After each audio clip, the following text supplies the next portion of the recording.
a dogolen tɛ mɔgɔ si la fo ɲɔgɔn kɔ dɔ bɛ Mali autorité de la transition ni CEDEAO mɔgɔw ni ɲɔgɔn cɛ. Donc o hukumu de kɔnɔna la Union africaine mɔgɔw y'u jɔyɔrɔ fa u y'a décidé ka déplacer ka na Mali la u n'an ka autorité de la transition mɔgɔw kumana walasa Mali autorité de la transition ni CEDEAO mɔgɔw ka sigi ka fɔ kɛ fo ɲɔgɔn kɔ mun ni ɲɔgɔn cɛ o ka ban en plus sanction minnu fɛnɛ binnen don Mali kan walasa u ka wuli ka bɔ yen. Union africaine mɔgɔw ka délégation in sera Mali la mardi donc le 25 janvier. Donc u ka président de la commission n'u b'a wele ko Moussa Faki Mahamat an'an ka ministre des affaires étrangères ɲɔgɔn ye u kumana ani premier ministre fɛnɛ ɲɔgɔn ye ani président de la transition fɛnɛ ɲɔgɔn ye u kumana. U ka ɲɔgɔn ye kɔfɛ an ka premier ministre n'o ye Choguel Kokala Maïga ye a décidé ka kuma ta ka compte rendu kɛ an b'a essayer k'o décrypter ɲɔgɔn fɛ. Comme d'habitude yanni ka vidéo filɛ laisse-moi un petit like pour me donner de la force. C'est parti pour la vidéo.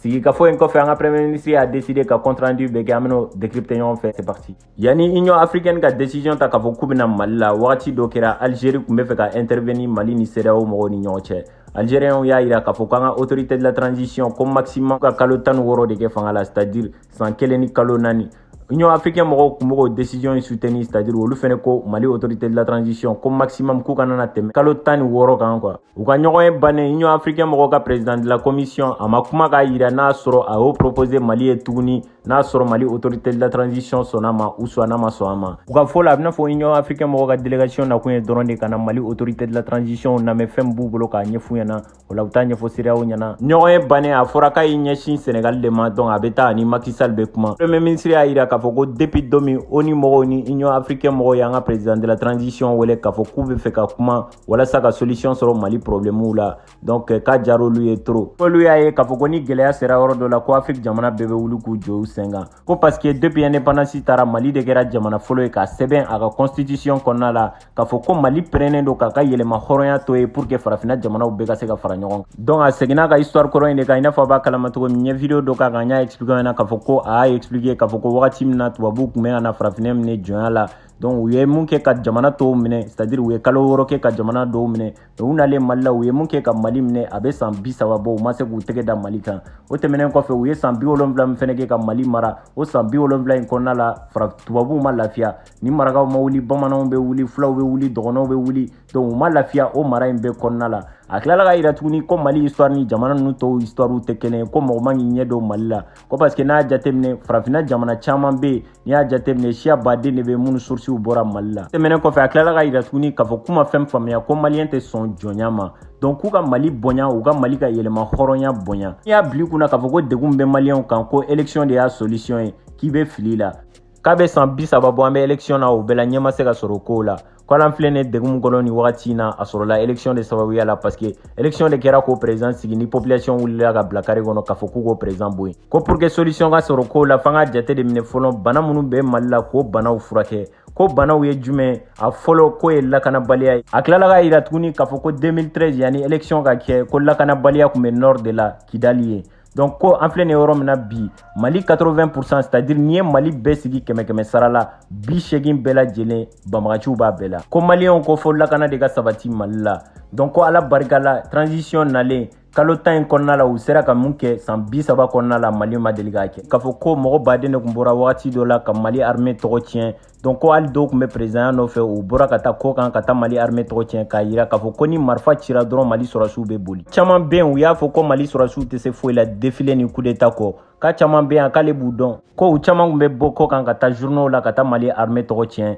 et pourtant an ka armée tun bɛ janfan de la ko wagati la ko hali RNGC ɲɛnama tun t'an ka sɔrɔsiw bolo k'u tun bɛ yɔrɔw de don ka taa kɛlɛ kɛ et pourtant armée tɔw bolo RNGC b'u sen na a ko n'u tun ye sɔrɔsiw bila ka taa kɛlɛ la ko marifa tun tɛ d'u ma ko ni marifa tun bɛ mun bolo kisɛ tun t'o bolo ko kɛlɛ in cunna Mali kan de c'est-à-dire ko banbagaci kɛlɛ in cunna Mali kan de ko mɔgɔ minnu bɛ kule la bi ko ka fanga bila ka di civiliw ma c'est-à-dire u ka segin ordre constitutionnel la ko mɔgɔ kelen ninnu de nana ni kɛlɛ ye Mali la ko parce que olu de ye Libi ci ni banbagaciw nana Mali la a ko kɛlɛ in nana cun kan de ko o bɛɛ la Mali armée bɛ mɔgɔw ta u bɛ mɔgɔw former u bɛ kɛlɛkɛminɛnw san u bɛ kɛlɛ fɛnɛ kɛ donc ko hali armée baw tɛ se k'o kɛ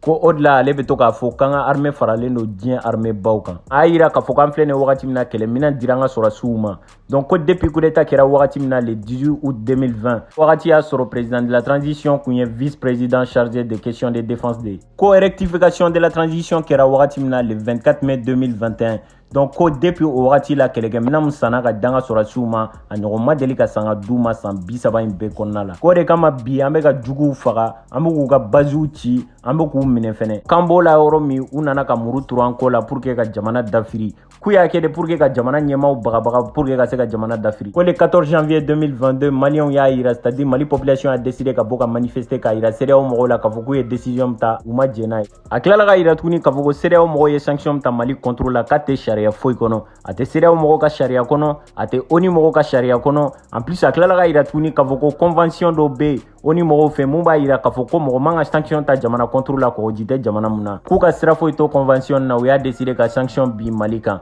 donc ko jamana wɛrɛ de bɛ k'u appuyer ko parce que n'a jateminɛ ko wagati dɔ la ministre dɔw bɛ bɔ u bɛ kuma k'a yira k'a fɔ ko CEDEAO mɔgɔw kan ka réunion dɔ kɛ réunion kɔfɛ k'u bɛna sanction bin Mali kan olu bɛ CEDEAO mɔgɔw appuyer et pourtant réunion ma kɛ fɔlɔ o kɔrɔ b'a yira k'a fɔ k'u b'a kalama bien avant que réunion ka kɛ k'a fɔ ko Mali bɛna sanctionner hali n'a jateminɛ Faransi ministre de la défense n'o ye Florence Parly ye donc la tun bɛ émission dɔ la a y'a yira k'a fɔ ko CEDEAO mɔgɔw bɛna sanction ta Mali contre la ko n'a taara k'olu b'o appuyer donc ale b'o dɔn cogo di donc k'ale k'u ma k'u k'o dabila wagati dɔ kɛra mɔgɔw tun b'a la k'a fɔ ko le président n'est pas légitime la transition n'est pas légitime o tɛmɛnen kɔfɛ ale bɔra k'a yira k'a fɔ ko manifestation minnu kɛra ko sa in na o manifestation jama min bɔra a da bɛ taa jɔ jusqu'à 3 millions et quelques la donc comme président foyi ma deli ka na Mali la mun ka jama tɛmɛna 2 millions kan donc ko légitimité tɛ fɔ o yɔrɔ la bilen donc ale ko ko illégitimité man ka fɔ o yɔrɔ la bilen o kɔrɔ b'a yira k'a fɔ ko jamanadenw b'o président fɛ en plus u b'u ka transition fɛ k'ale k'u ma u kana an ka kuma gɛlɛya minnu bɛ Mali kan u k'u fɔ ɲɔgɔn ye tila ka yira tuguni k'a fɔ ko gɛlɛya filanan ye jumɛn ye k'u ye yuruguyurugu kɛlɛ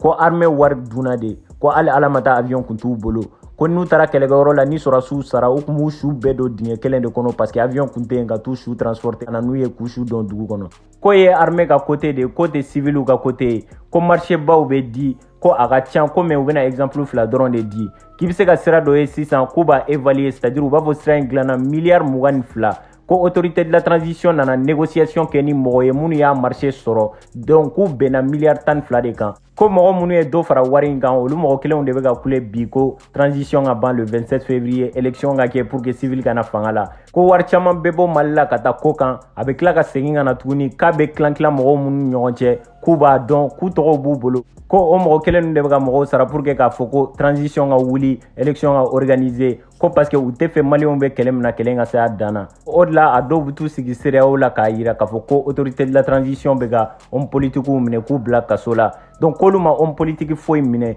ko dossier minnu tun bɛ yen yanni transition ka se o dossier kelenw de don k'olu ma dossier kura foyi dayɛlɛn ko mɔgɔ fɛn fɛn taara kaso la o tigilamɔgɔw ka dossier bɛn depuis autorité de la transition mɔgɔw ma na en plus ko minnu fɛnɛ ye mɔgɔ fagaw kɛ minnu ye yamaruya di maliens ka faga foyi tɛ bɔ a la en plus ka journalistes fɛnɛ la tunu u tɛ sɔn o ma olu mɔgɔw kan ka minɛ k'u ɲangi problème filanan kun ye o de ye ka yuruguyurugu kɛlɛ ani mɔgɔ minnu bɛ kojugu kɛ mɔgɔ faga ni kojugu kɛ ni foyi tɛ bɔ a la kiiri tɛ tigɛ donc o fɛnɛ ka dabila o de kun ye problème filanan ye ka sabanan ye jumɛn ye k'u bɛ fɛ ka réforme de kɛ c'est-à-dire k'a bɛ san 30 bɔ ko 2001 ko président tun bɛ fɛ ka constitution falen mankan kɛra a dabila 2007 wagati la u tun bɛ fɛ ka constitution falen a ma sira sɔrɔ 2013 fɛnɛ wagati la u tun bɛ fɛ k'a falen u ma sira sɔrɔ donc ko et pourtant maliens mago bɛ réforme in na de ko et pourtant yɛlɛma in kan ka kɛ tigitigi donc ko hali mankan min kɛra Mali la 2018 wagati la k'a kɛra élection de kɔfɛ ko o CEDEAO kelen ye délégation bila ka na Mali la k'a yira k'a fɔ ko élection foyi man ka kɛ Mali la bilen tant que yɛlɛma mana tant que u ma réforme kɛ donc ko fanga y'i ban ka réforme kɛ a laban na fanga dafiri la ko o CEDEAO kelen bɛ n'u jɔ olu ma k'u kana réforme kɛ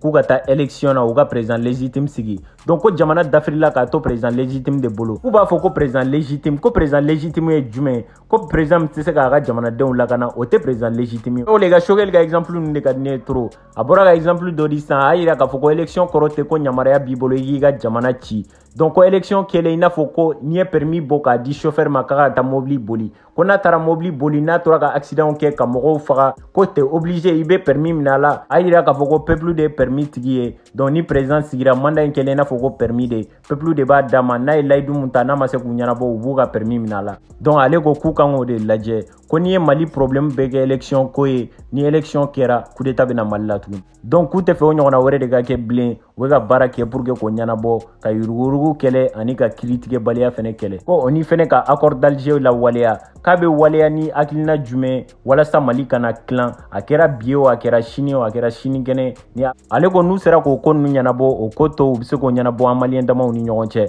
ko tant que olu ma ɲɛnabɔ n'an ko k'an ka taa élection na ka président dɔw sigi ten dɔrɔn kalo 6 san kelen kɔfɛ mankan bɛ tila ka wuli tuguni u b'o président lajigin k'u k'a to yen an ka jamana dilan ko Mali binnen don bi bɛɛ bɛ ka tagama Mali kan bɛɛ b'an dɔgɔya ko Mali bɛ dugu ma k'u k'a to an ka Mali lawuli k'a lafurakɛ k'a lajɔ k'a lawuli k'a laboli donc ko n'o kɛra a bɛɛ bɛ ɲɛnabɔ k'a to o ka kɛ foyi tɛ ɲɛnabɔ o kɔfɛ a ko k'a bɛ fɛ ka kuma dɔw fɔ ko Mali ni CEDEAO ni ɲɔgɔn cɛ ko mankan kɛra k'an kɛlen i n'a fɔ ko balimamaw de ko ni mankan kɛra an bɛ bɛn Ala barika la ani Union africaine barika la k'an bɛ bɛn k'a bɛ fɛ k'a yira bɛɛ la k'a fɔ ko olu tɛ fɛ mɔgɔ si k'an ɲɛ don Mali la k'an ka hɔrɔnya lanɔgɔ k'an danbe la gosi k'an ka hɔrɔnya lanɔgɔ olu tɛ sɔn o ma bilen k'a bɛ se ka kɛ cogo di jamana wɛrɛ k'a ka avion na wuli ka na Mali la ka sɔrɔ a ma yamaruya ɲini olu fɛ ko kunu tubabuw y'o kɛ a ma dogo mɔgɔ si la kunu ye video kɛ k'a expliquer ɲɛna k'a fɔ ko Danemark sɔrɔsi dɔw bɔra sɔrɔsi 90 donc u nana Mali la k'u bɛna force takuba mɔgɔw dɛmɛ donc ka Mali dɛmɛ ani Niger ni Burkina ninnu 3 frontières k'u dɛmɛ ka banbaganciw kɛlɛ donc u nalen Mali la a bɛna fɔ u ma bonya da en plus u ma yamaruya fɛnɛ ɲini an ka autorité de la transition mɔgɔw fɛ donc a ma bɛn olu fɛnɛ ma a fɔr'u ɲɛna k'a fɔ k'u ka segin u kɔ u ka t'u ka jamana kɔnɔ parce que u tɛ se ka na Mali la ka sɔrɔ a yamaruya ma d'u ma ko hali wagati dɔ kɛra mankan cayara k'a fɔ k'olu ye Allemand gɛn k'olu ma Allemand gɛn ko Allemagne avion dɔ de nana Mali la ko y'a sɔrɔ formalité d'autorisation ma rempli donc c'est à dire papier mun kan ka yira k'a fɔ ko autorisé len don ka na Mali la o ma rempli donc o remplissage temps de kɔnɔna la pilote pressera donc u ye avion ta u taara Île Canaries la donc o de la mankanw cayara k'a fɔ ko maliyɛnw ye Allemand gɛn ko mu gɛn o bɔlen kɔfɛ ka ala ye Allemagne ambassadeur wele donc k'u bɛna ɲɔgɔn ye a bɛna ɲɛfɔ a ɲɛna ko mun tɛ passera donc k'olu ko danow ma ko n'u bɛ fɛ ka na Mali la u ni maliyɛnw de bɛ bɛn a kan fɔlɔ k'u tɛ se ka wuli u yɛrɛ ye en plus mɔgɔ wɛrɛ tɛ se k'u bila ka na Mali la ni maliyɛnw yɛrɛ tɛ donc ko en plus k'u bɛ ka force d'attente de fɛnɛ organiser k'u t'a dɔn u bɛ ka fɛn organiser an ka jamana contre la donc ko o hukumu de kɔnɔna la olu ko danow ma k'u ka segin u ka t'u ka jamana kɔnɔ ko mɔgɔ si tɛ se ka na Mali la tuguni par procuration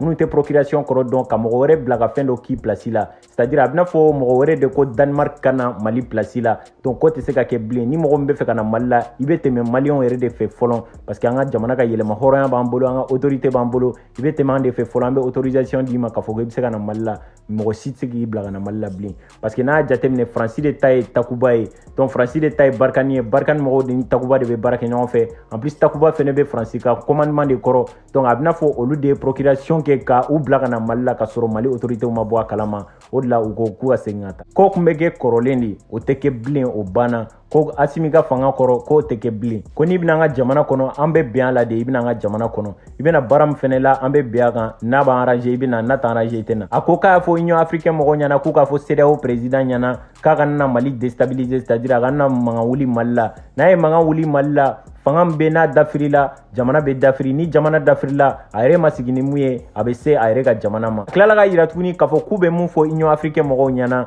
donc k'olu ye san hakɛ mun choisi k'olu yɛrɛ m'a choisi ko jamana kɔnɔdenw de y'a choisi k'olu dun bɛ jamanadenw ko donc ko n'o ma bɛn u ma u bɛ sigi ka fɔ ka négocier ko mais k'u m'o kɛ k'u taara mankan ci ka mɔgɔw bagabaga pour que ka fanga dafiri n'ala sɔnna ma o tɛ kɛ parce que Mali ye duwawu jamana a ko kuma dɔw b'a bolo k'a fɔ k'a ma sɔn k'a fɔ ko parce que n'a kun y'a fɔ a kun bɛ digi dɔ la ko mais ko Mali ye jamana min ye ko mɔgɔ o mɔgɔ n'i y'a essayer k'a fɔ k'i bɛ transition in dafiri ko Ala t'a to i la a ye kuma laban ni mun ye a ko k'an ka stratégie de négociation b'an bolo ko ni mɔgɔ min bɛ fɛ ka négocier o tigilamɔgɔ bɛ se ka na k'an tɛ fɛ ani mɔgɔ si ka kɛlɛ ko parce que jamana foyi tɛ mun bɛ se k'a fɔ k'i bɛ to i kelen na donc k'a laban na a bɛ na ni gɛlɛyaw ye mɔgɔ tɛ se ka bɔgɔ k'i tulonkɛ ɲɔgɔn bɛɛ ɲɛna ye k'an b'o dɔn an b'o kɔrɔ dɔn ko mais u kana n'u profiter o situation fɛ k'a fɔ k'u bɛ tagama kan k'an lamaloya k'a kɛ i n'a fɔ an ye jamana fitinin an ye jamana dɔw ka sous-préfecture o kɔfɛ k'a bɛ foli bila maliyɛn bɛɛ lajɛlen fɛn o fɛn bɛ Mali kɔnɔ ani Mali kɔ kan ko fɛn o fɛn ye manifestation kɛ ko parce que olu de sababuya la u ka manifestation de kosɔn mɔgɔw bɛ ka déplacer bi ka na négocier ni Mali ye